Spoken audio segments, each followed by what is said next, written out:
Hello বন্ধুরা, তোমরা সবাই কেমন আছো? আশা করি সবাই ভালো আছো, আমিও ভালো আছি। আবার তোমাদের জন্য নতুন ডিজাইনের কিছু কানবালা, কিছু বলতে ভুল, 2 জোড়া কানবালা অর্ডার ছিল। 2 জোড়াই সেম ডিজাইন।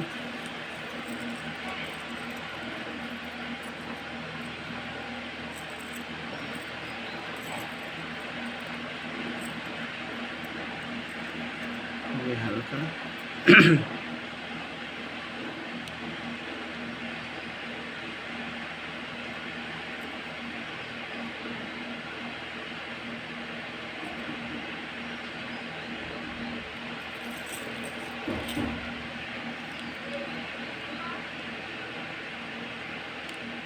আংটি একটা